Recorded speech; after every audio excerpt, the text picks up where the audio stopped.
Bismillahirrahmanirrahim. Assalamualaikum warahmatullahi wabarakatuh.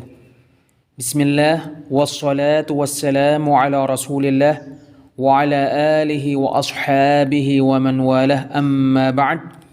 Kita lanjutkan kembali mempelajari kitab Ushulus Sunnah karya Al-Imam Ahmad bin Hanbal rahimahullahu ta'ala, yang dijelaskan oleh Fadilatul Syekh Rabi' bin Hadi Al-Madkhali hafizahullahu ta'ala.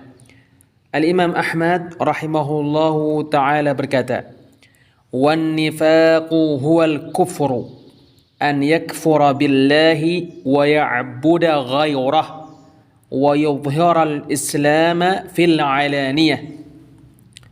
Dan kemunafikan adalah kekafiran. Dia kafir kepada Allah, beribadah kepada selainnya, dan memperlihatkan keislaman dengan terus terang. Mithlul munafiqin alladhina kanu ala ahdi Rasulillah sallallahu alaihi wasallam. Seperti orang-orang munafik yang ada di masa Rasulullah sallallahu alaihi wasallam. Al-Imam Ahmad rahimahullahu ta'ala berkata, "Wan nifaqu huwal kufru an yakfura billahi wa ya'buda ghayrah." Dan kemunafikan adalah kekafiran. Dia kafir kepada Allah dan beribadah kepada selainnya. Kemunafikan adalah memperlihatkan keislaman dan membatinkan kekafiran. Dia beribadah kepada selain Allah atau tidak beribadah kepada selain Allah. Kadangkala orang munafik adalah orang zindiq yang tidak beribadah kepada Allah dan tidak beribadah kepada selain Allah, seperti orang orientalis. Dia memperlihatkan keislaman dan membatinkan kekafiran.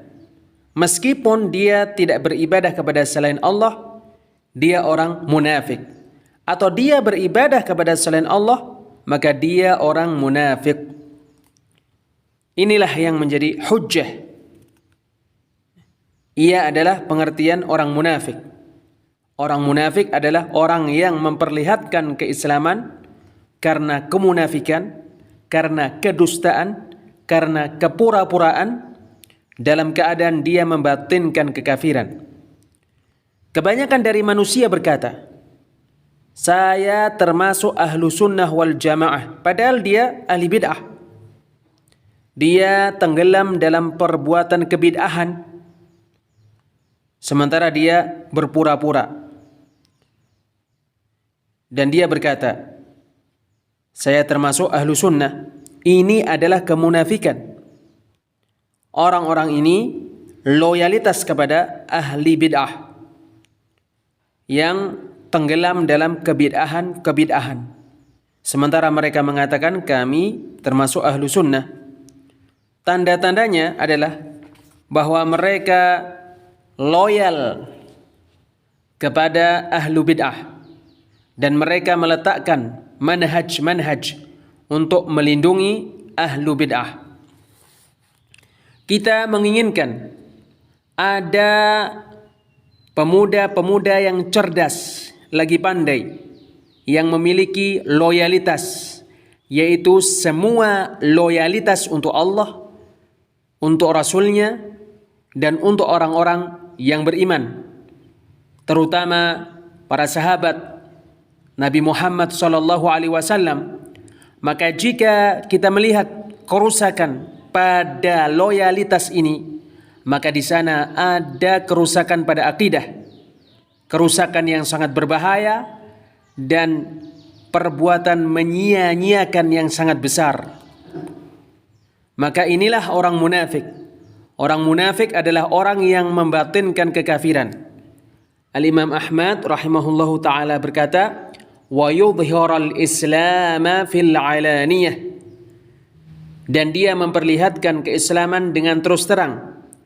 Mithlul munafiqin alladhina kanu ala ahdi Rasulillah sallallahu alaihi wasallam. Seperti orang-orang munafik yang ada di masa Rasulullah sallallahu alaihi wasallam. Syekhul Islam Ibnu Taimiyah rahimahullahu taala berkata, "Ba'dun nasi yadhunnu anna an-nifaqa kana fi ahdi ar-rasuli sallallahu alaihi wasallam wa intaha." Ghalat. Sebagian manusia menyangka bahwa kemunafikan ada di masa Rasul sallallahu alaihi wasallam dan sudah habis. Perkataan sebagian manusia ini adalah kesalahan. Hudzaifah radhiyallahu anhu berkata, "An-nifaqul yawma ashaddu minhu fi ahdi Rasulillah." Kemunafikan hari ini lebih parah daripada kemunafikan di masa Rasulullah sallallahu alaihi wasallam. Qalu kaif? Mereka berkata, bagaimana kemunafikan sekarang lebih parah daripada kemunafikan di zaman Rasulullah?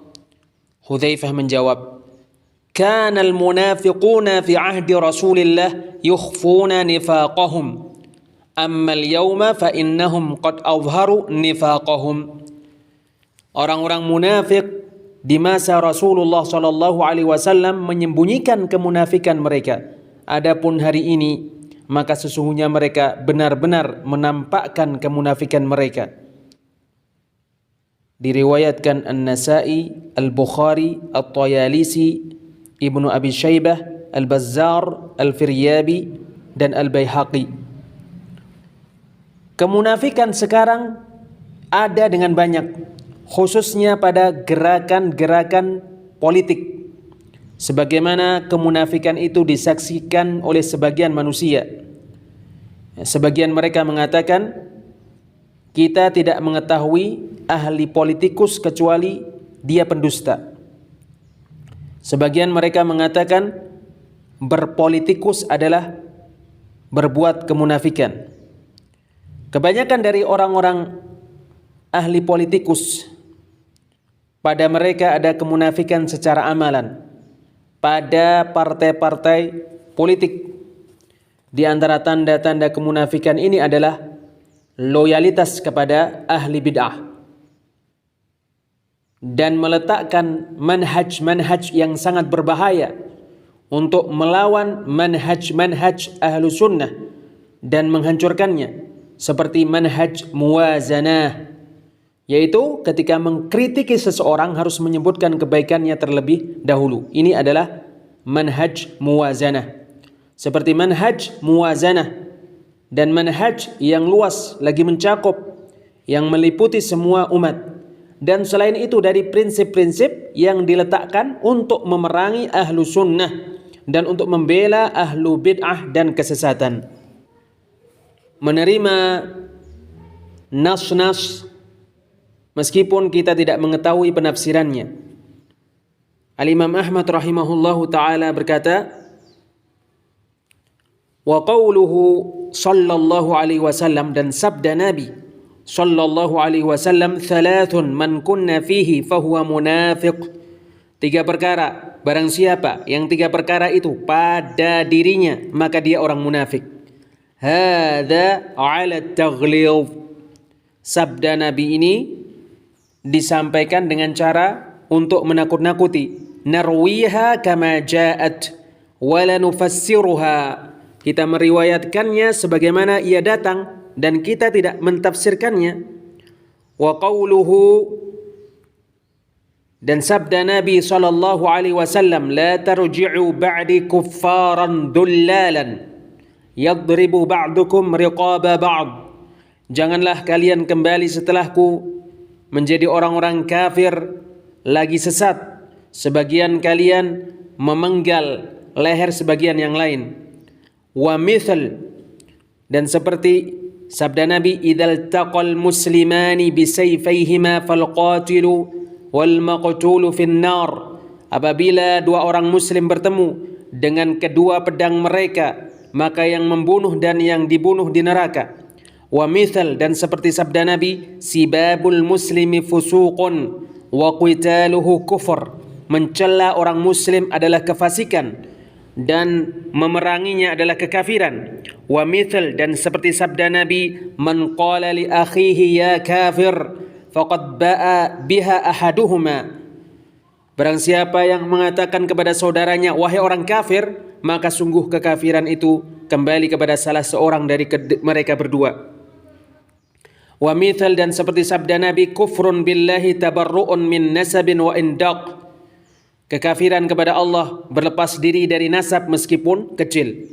Wa nahwu hadhil ahadithi mimma qad sahha wa hufidh, dan semacam hadis-hadis ini dari yang sungguh telah sahih dan dihafal.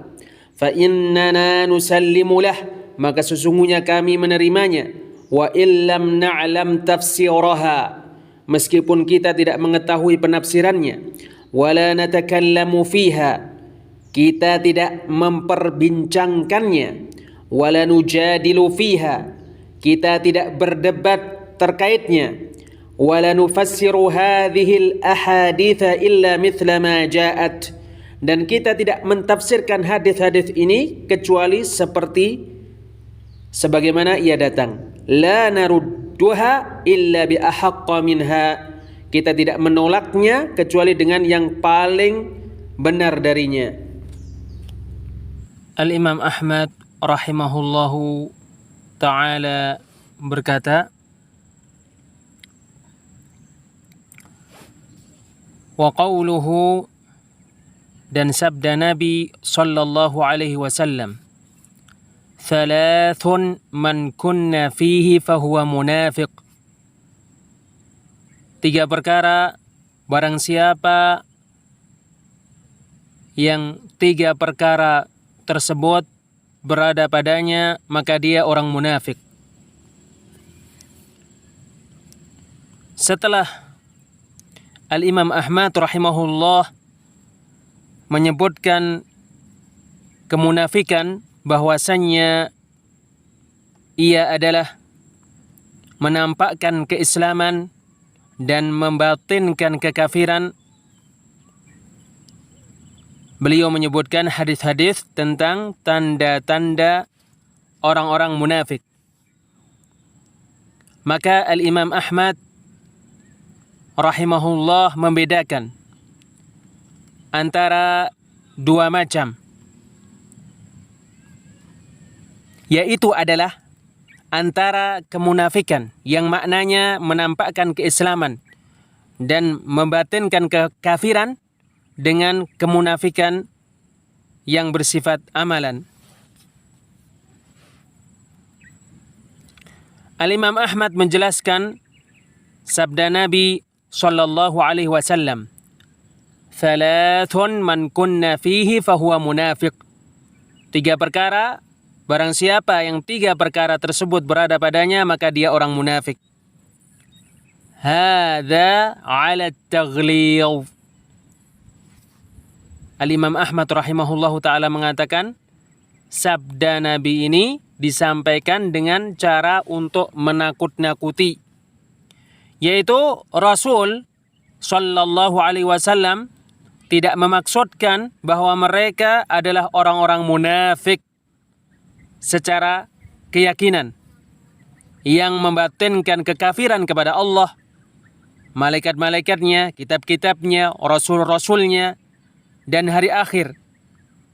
Bukan, ini adalah kemunafikan yang lain dengan cara menakut-nakuti, yaitu padanya terdapat perilaku dari perilaku orang-orang munafik. Para ulama menyebutnya dengan kemunafikan secara amalan. Rasulullah sallallahu alaihi wasallam bersabda, "Thalathun man kunna fihi fahuwa munafiq." 3 perkara, barang siapa yang 3 perkara tersebut ada padanya, maka dia orang munafik. Idza haddatsa kadzab, apabila dia berbicara maka dia berdusta. Wa idza wa'ada akhlaf, Apabila dia berjanji, maka dia menyalahi janji tersebut. Wa idza tumina khan, dan apabila dia dipercaya, maka dia berkhianat. Dan di suatu riwayat, idza khasama fajar, apabila dia bertikai, maka dia melakukan perbuatan kejahatan. Wa idza ahada ghadar, dan apabila dia berjanji, dan apabila dia mengadakan perjanjian, maka dia mengingkari perjanjian tersebut, melanggar perjanjian tersebut. Diriwayatkan Bukhari dan Muslim. Ini adalah tanda-tanda, disebut tanda-tanda orang-orang munafik, yaitu kemunafikan secara amalan, yaitu mereka tidak memiliki kekafiran yang ada di dalam batin. Oleh karena itu, dan kadangkala kekafiran dalam batin itu ada. Oleh karena inilah Rasulullah sallallahu alaihi wasallam bersabda, "Man kunna fihi kana munafiqan khalisan." Barang siapa yang perkara-perkara tersebut berada padanya, maka dia orang munafik tulen, orang munafik murni. Oleh karena itu bisa jadi dia orang munafik 100%. Dan kadangkala bisa jadi ada pada sisinya kemunafikan yang bersifat amalan. Tetapi kita harus hati-hati dari orang ini, yaitu orang yang apabila berjanji maka dia melanggar. Apabila dia bersumpah, maka dia berdusta. Dan apabila dia dipercaya, dia berkhianat. Dan apabila dia bertengkar, maka dia melakukan perbuatan jahat. Demi Allah, kita wajib berburuk sangka padanya. Dan kita wajib berhati-hati darinya. Sebab pada dirinya terdapat tanda-tanda yang sangat kuat dari tanda-tanda orang-orang munafik yang nyata. Kita tidak memastikan, tetapi kita berhati-hati. Kita menyebutkan hadis-hadis yang mana kita tidak memastikan bahwa orang-orang yang melakukan perkara-perkara di dalam hadis-hadis tersebut orang-orang kafir. Namun kita bertawakuf terkait padanya. Namun kita bertawakuf terkait hadis-hadis tersebut. Sebagian salaf mengatakan ma nufassiru hadhil ahadits. Kita tidak mentafsirkan hadis-hadis ini. Dan sebagian salaf mentafsirkannya dalam rangka untuk membantah orang-orang Khawarij. Sebab orang-orang Khawarij mengatakan, barang siapa yang nampak padanya tanda di antara tanda-tanda kemunafikan ini, maka dia kafir 100%. Orang-orang Khawarij mengkafirkan manusia dengan perkara-perkara ini. Sedangkan kita tidak. Kita menyampaikan hadis-hadis tersebut untuk membuat takut saja. Maka jika sebagai contoh kita diajak diskusi terkait hadis-hadis tersebut, kita menjelaskan kepada manusia bahwa ini adalah kemunafikan yang bersifat amalan, dan ini adalah kufrun duna kufur, kekafiran kecil. Sebab kekafiran terbagi menjadi kafir besar dan kafir kecil, dan kemunafikan terbagi menjadi kemunafikan besar dan kemunafikan kecil, dan kesyirikan terbagi menjadi kesyirikan besar dan kesyirikan kecil. Maka jika kita berhadapan dengan orang-orang Khawarij yang ekstrim, kita katakan, demi Allah, Dan kita terpaksa mengatakan ini adalah kufrun duna kufr. Kekafiran di bawah kekafiran, yaitu kekafiran kecil. Apabila kita melihat orang-orang awam tertipu dan terjerumus dalam kemaksiatan-kemaksiatan ini, kita membuat mereka takut. Kita sebutkan kepada mereka hadis-hadis untuk membuat mereka takut, dan kita tidak memperinci hadis-hadis tersebut untuk mereka.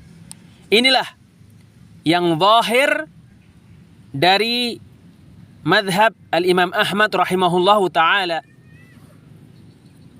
Dan dalil yang menunjukkan hal ini adalah hadis yang ada. Sebab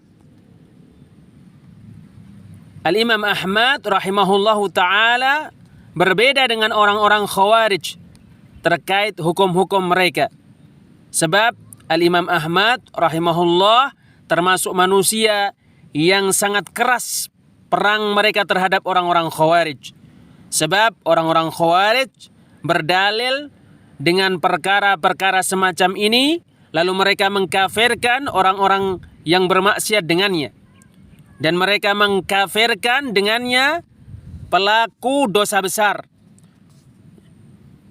Sedangkan keyakinan ahlu sunnah wal jamaah, ahlu sunnah tidak mengkafirkan pelaku dosa besar. Maka sebagai contoh, sabda Nabi SAW, la tarji'u ba'di kuffaran dhullalan. Janganlah kalian kembali setelahku dalam keadaan kafir dan sesat. Yadribu ba'dukum riqaba ba'd. Sebagian kalian memukul, memenggal leher sebagian yang lain. Ya, orang-orang Khawarij mengkafirkan dengan nas ini. Sedangkan ahlu sunnah mengatakan tidak demikian. Sebab Allah Subhanahu wa taala berfirman, "Wa in ta'ifatani minal mu'minina qatatalu fa aslihu bainahuma." Dan jika ada dua kelompok dari orang-orang yang beriman berperang, maka damaikan di antara dua kelompok tersebut. Fa in baghat ihdahuma 'alal ukhra. Maka jika salah satu dari dua kelompok tersebut berbuat melewati batas terhadap kelompok yang lain, faqatilul lati tabghi, maka perangilah yang melakukan perbuatan melewati batas, hatta tafi'a ila amrillah, sampai kembali kepada perkara Allah. Fa in fa'at fa aslihu bainahuma bil adli wa aqsitu. Maka jika dia kembali, maka damaikanlah antara dua kelompok tersebut dengan adil dan berbuat adillah. Innallaha yuhibbul muqsitin. Sesungguhnya Allah mencintai orang-orang yang berbuat adil. Innamal mu'minuna ikhwah. Sesungguhnya orang-orang yang beriman bersaudara. Surat Al-Hujurat ayat 9 sampai 10. Maka Allah menyaksikan keimanan untuk mereka dan menyaksikan persaudaraan keimanan untuk mereka. Padahal sesungguhnya mereka berperang. Sebagian mereka memerangi sebagian yang lain, dan sebagian mereka menghunus senjata, menghunus pedang untuk memerangi sebagian yang lain. Tetapi jika yang menghunus pedang ini dan yang memerangi orang muslim ini menghalalkan perbuatan memerangi orang muslim tersebut, maka dia kafir. Dan jika dia menganggap keharaman darah orang muslim ini, tetapi dia memeranginya karena syahwat, karena suatu tujuan, karena keirian-keirian, dan karena suatu perkara-perkara yang lainnya, padahal dia meyakini bahwa peperangan ini haram untuk dilakukan, maka orang ini tidak kafir. Hanya saja di sisinya terdapat kufrun duna kufur, kekafiran kecil, yaitu kekafiran yang bersifat amalan yang tidak mengeluarkannya dari agama. Oleh karena inilah Abu Ubaidah dan selainnya, Ibnu Taimiyah dan imam-imam Islam, semuanya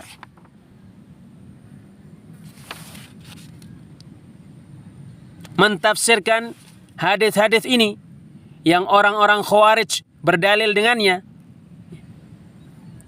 mengkafirkan orang-orang muslim karena melakukan dosa besar ini, karena berzina, karena minum khamar, karena membunuh, karena memerangi, dan semacam itu. Maka orang-orang Khawarij mengkafirkan orang-orang Muslim dengan sebab melakukan dosa-dosa besar. Ahlu sunnah menjelaskan hadis-hadis ini dengan semacam yang telah kita katakan kepada kalian. Demikian juga Rasulullah SAW bersabda, "La yazni zani hina yazni wa huwa mu'min." Tidaklah pezina melakukan zina ketika dia berzina dalam keadaan dia beriman. Hadis diriwayatkan Bukhari dan Muslim. Had ditegakkan padanya. Bisa jadi rajam apabila dia telah menikah, dan bisa jadi dicambuk apabila dia belum menikah. Seandainya dia kafir, seandainya pelaku zina kafir, maka datang sabda Nabi SAW, "Man baddala dinahu faqtuluh."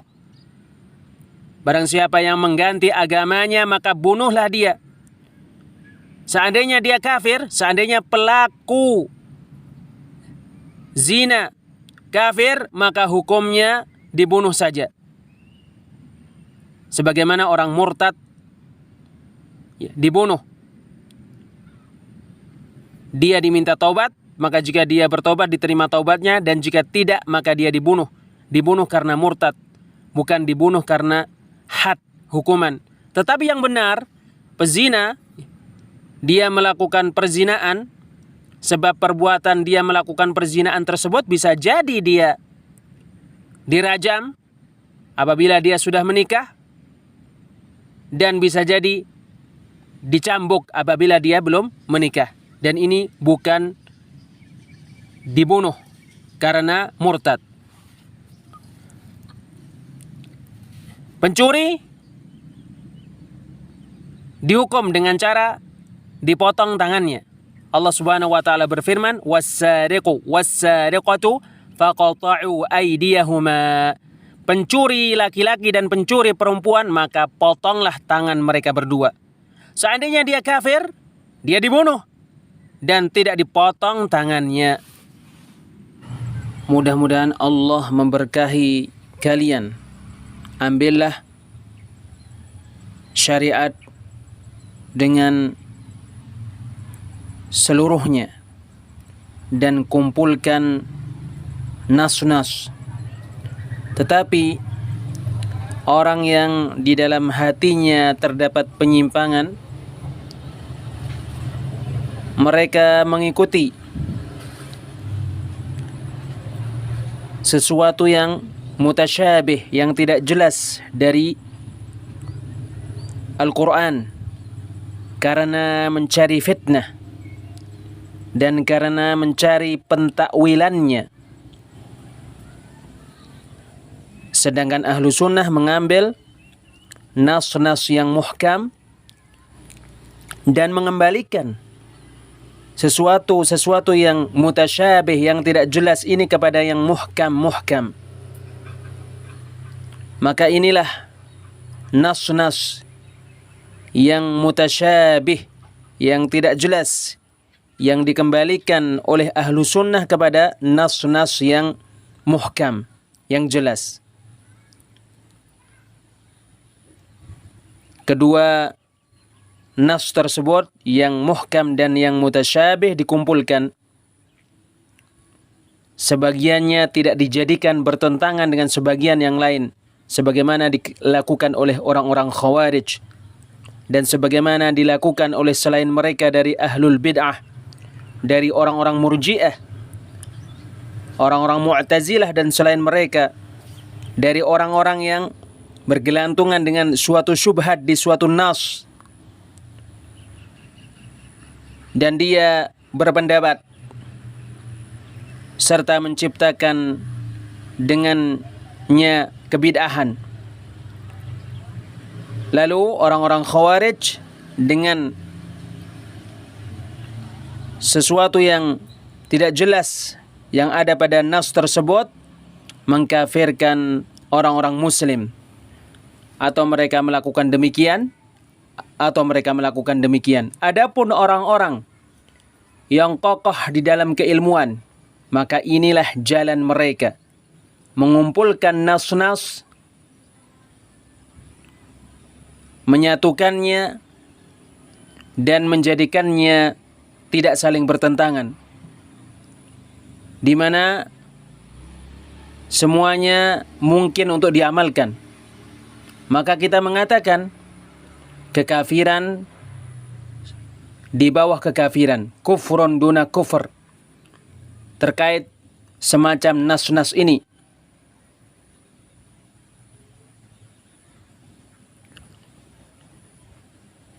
Dan kita wajib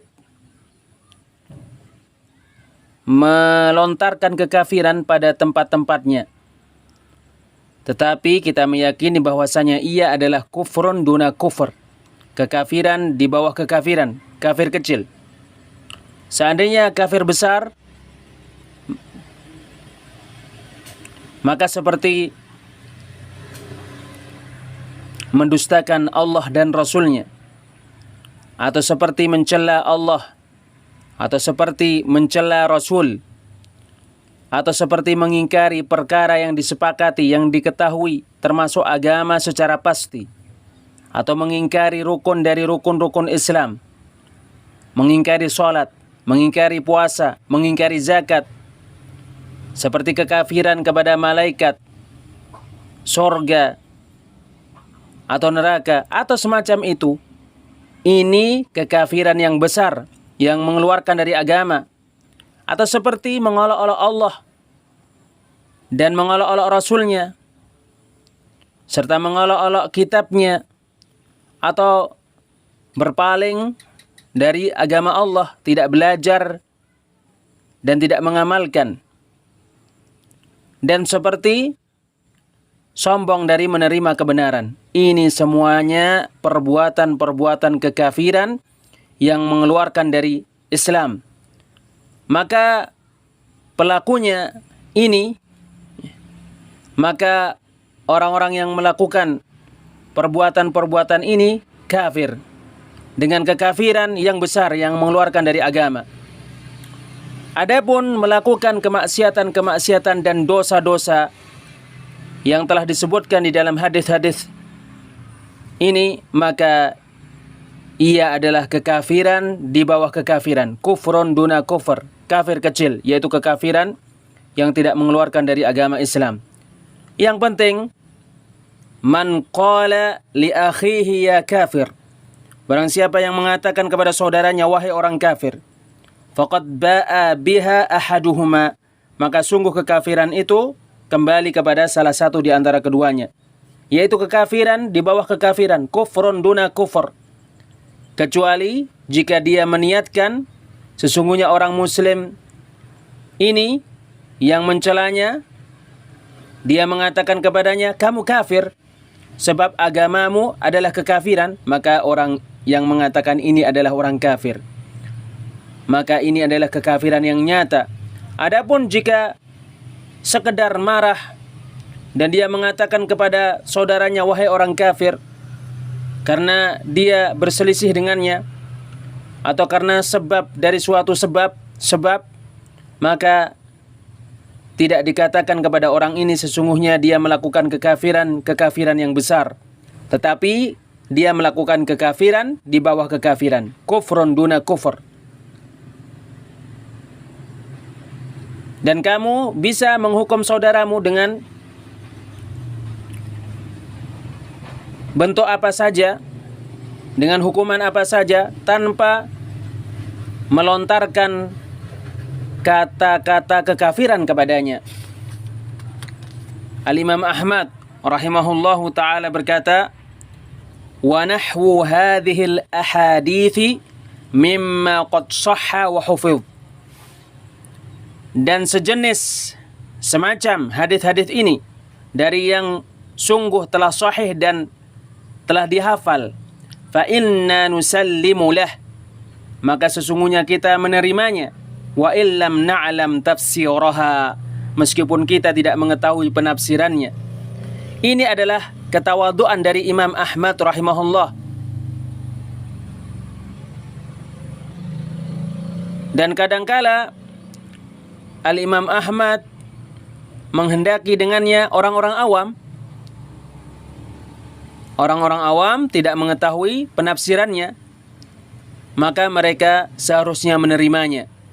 Adapun orang-orang faqih, orang-orang yang paham agama, dan orang-orang yang kokoh keilmuan mereka, seperti Al-Imam Ahmad rahimahullah, maka mereka mentafsirkan hadis-hadis tersebut dengan jalan yang ditempuh oleh ahlu sunnah rahimahullah.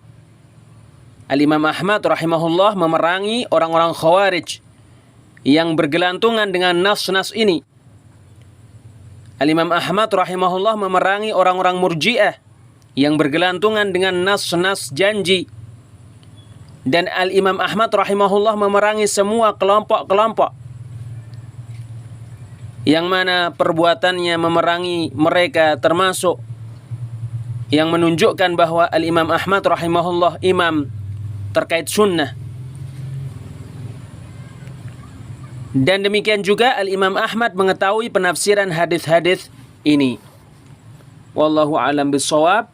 Insyaallah kita lanjutkan pada pertemuan yang lainnya. Subhanakallahumma bihamdik asyhadu an la ilaha illa anta astaghfiruka wa atubu ilaik. Wassalamualaikum warahmatullahi wabarakatuh.